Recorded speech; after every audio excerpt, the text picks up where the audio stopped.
দেখুন অনেকে বাড়িতে অনেকে বলে, অনেকে প্রশ্ন করে, দাদা আমার তো সব দিকে ঠিক আছে, আমার বাস্তুর সব দিকে ঠিক আছে, তারপরেও আর্থিক স্থিতি বৃদ্ধি হচ্ছে না, বা অর্থ সংকটই যাচ্ছে না, বা অর্থ আসছে রাখতে পারছে না।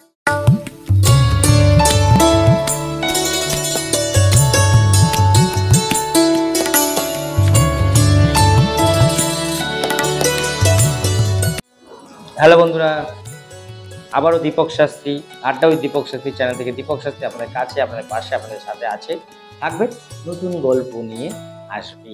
এটা আপনারা জানেন, আজকেরও নতুন ছোট্ট গল্প নিয়ে এসেছি।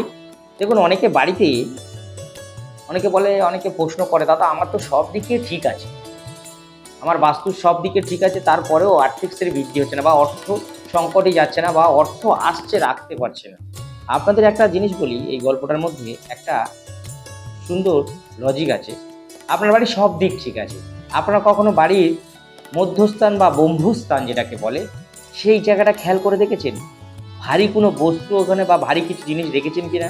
যদি ভারী কোনো জিনিস রাখেন বা ভারী কোনো বস্তু রাখেন, বা ধরুন ওখানে একটা প্লেয়ার তৈরি করে দিন, প্লেয়ার পড়লো, বা কংক্রিটের কিছু একটা পড়ে গেল, ওখান থেকে ধরুন একটা ইট বালি সিমেন্ট দিয়ে একটা বড় প্লেয়ার তৈরি করে দিলেন, তার উপর হয়তো ভিত দিয়ে হয়তো ছাদ দাঁড় করাবে, সেই মাঝখানে বা ব্রহ্মস্থানে বা মধ্যস্থানে আপনার বাড়ির বা জমি, সেখানে এই ভারী জিনিসটা পড়ে যায়নি তো? তাহলে অর্থ সংকট আপনার জীবনে থেকে তো, জীবনে কারোরই ঠিক হবে না, পরিবারের প্রত্যেকে অর্থ সংকট দেখা দেবে। এই অর্থ সংকট থেকে দূর করতে গেলে আপনার ব্রহ্মস্থানটা সবসময় ফাঁকা রাখবেন, হালকা রাখবেন, এবং ভারী কোনো জিনিস রাখবেন না, এমনকি বসার চেয়ার, টেবিল হোক, বা ভারী পাথর হোক, বা ভারী কোনো কিছু একটা বস্তু যেন না রাখা হয় ওই জায়গাটায়। তাহলে আপনার অর্থ সংকট, বাস্তু যদি ভালো থাকে, তাহলে জীবনে অর্থ সংকট আসবে না।